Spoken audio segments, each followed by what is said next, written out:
मैंने बताया metal oxide क्या होते हैं। कोई भी मेटल को आप ऑक्सीजन से रिएक्ट करवाओगे या बर्न करोगे तो मेटल ऑक्साइड बन जाता है। अगर ये मेटल ऑक्साइड्स को मैं एसिड से रिएक्ट करती हूँ तो क्या होगा। आपकी एक्टिविटी 2.7 के हिसाब से अगर हम कॉपर ऑक्साइड ले रहे हैं CuO और उसको हम रिएक्ट करवा रहे हैं HCl या हाइड्रोक्लोरिक एसिड से, तो ये हो गया मेटल ऑक्साइड।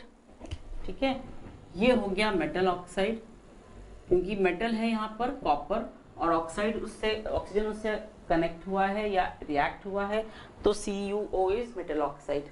वो HCl या हाइड्रोक्लोरिक एसिड से रिएक्ट कर रहा है। तो जब वो रिएक्ट करवाते हैं तो हम देखते हैं there is a change in the colour. Colour में चेंज आता है, ब्लू ग्रीन कलर बन जाता है। अब blue green colour is due to the formation of salt. एक सॉल्ट बनता है और पानी बनता है।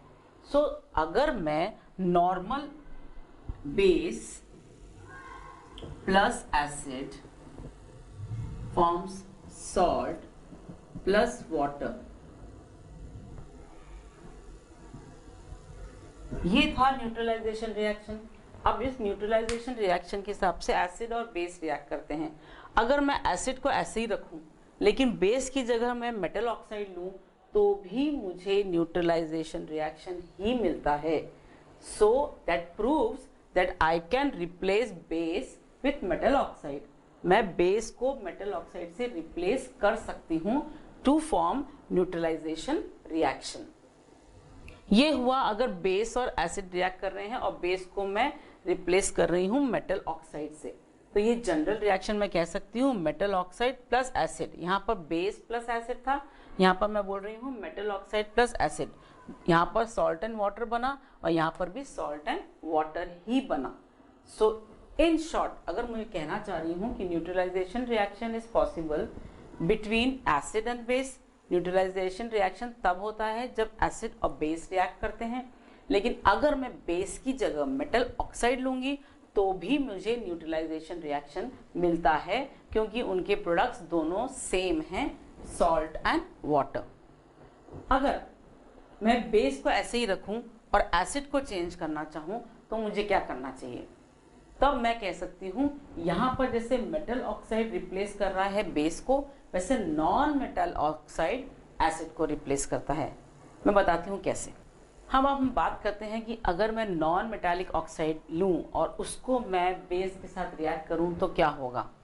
नॉन मेटालिक ऑक्साइड्स होते क्या हैं, नॉन मेटल्स क्या होते हैं। Non metals sulphur, nitrogen, carbon, silicon, ये सब नॉन मेटल्स हुए।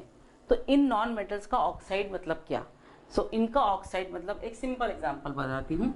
अगर मैं कार्बन ले रही हूँ, carbon is a non metal, उसको मैं ऑक्सीजन से रिएक्ट करवा रही हूँ, या तो मैं कह सकती हूँ कार्बन को मैं बर्न कर रही हूँ। तो कार्बन बर्न करने से मुझे क्या मिलता है, कार्बन डाइऑक्साइड। तो मैं ये कह सकती हूँ कि ये नॉन मेटल का ऑक्साइड है, या मैं कह सकती हूँ it is a non metallic oxide. ठीक है, तो नॉन मेटालिक ऑक्साइड। अब ये नॉन मेटालिक ऑक्साइड अगर मैं यहाँ ले रही हूँ CO2, ठीक है, नॉन मेटालिक ऑक्साइड, प्लस मैं एक बेस लेती हूँ, तो हमको देखना है कि बेस कौन सा आराम से रिएक्ट कर देगा। तो मैं लेती हूँ बेस CaOH ट्वाइस, जो लाइम वाटर होता है। ये रिएक्शन हमने अभी थोड़ी देर पहले देखा कि जब कार्बोनेट्स एंड बाइकार्बोनेट्स एसिड से रिएक्ट करते हैं तो क्या होता है, और जब कार्बन डाइऑक्साइड निकलता है तो उसको प्रूव कैसे करते हैं। इसीलिए मैंने यही रिएक्शन लिया है, non metallic oxide carbon dioxide plus lime water, तो ये बना देता है CaCO3 that is salt plus water. ऊपर का जनरल रिएक्शन आप देखिए, non metallic oxide plus base, मतलब मैंने एसिड की जगह नॉन मेटालिक ऑक्साइड लिया है और बेस से रिएक्ट करवाया है, तो सॉल्ट प्लस वाटर ही बनता है। So it is also one of the type of neutralisation reaction. ये भी न्यूट्रलाइजेशन रिएक्शन ही है। Carbon is a non metal, उसका ऑक्साइड हो जाएगा कार्बन डाइऑक्साइड। अगर मैं बोलती हूँ सल्फर लेती हूँ, सपोज मैं लेती हूँ sulphur, so sulfur also reacts, it forms sulfur dioxide। So non metallic oxide अगर मैं लूं और उसको बेस से रिएक्ट करवाऊं तो मुझे सॉल्ट और वाटर ही मिलता है। तो ये हम कह सकते हैं when acid and base react with each other they form a reaction which is called as neutralisation reaction. और न्यूट्रलाइजेशन रिएक्शन को दिखाने के लिए मैं ये कह सकती हूँ कि मैं एसिड की जगह नॉन मेटालिक ऑक्साइड यूज कर सकती हूँ, बिकॉज ये एसिडिक इन नेचर रहते हैं, इनका नेचर एसिडिक रहता है। और अगर मैं बेस को रिप्लेस करना चाहूँ तो मैं ये कह सकती हूँ बेस की जगह मैं मेटालिक ऑक्साइड ले सकती हूँ जो बेसिक नेचर रहता है। अब ये कार्बन डाइऑक्साइड तो मैंने दिखा दिया, अगर कार्बन डाइऑक्साइड को मुझे नेचर देखना है तो मुझे क्या करना चाहिए? तो कार्बन डाइऑक्साइड को अगर मैं पानी से रिएक्ट करवाती हूँ, देख लेते हैं, कार्बन डाइऑक्साइड को मैं पानी से रिएक्ट करवाती हूँ तो मैं बनाती हूँ एक एसिड H2CO3, इसको कहते हैं कार्बोनिक एसिड। सो एसिड बन रहा है, इसका मतलब non metallic oxide acidic nature के होते हैं।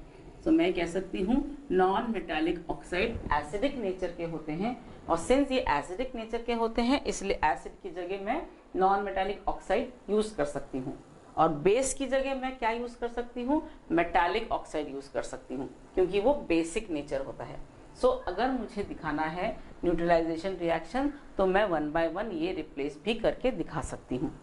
सो this is how the acids and base react with each other, और non metallic oxides react with base and metallic oxides react with acid. Pebbles Live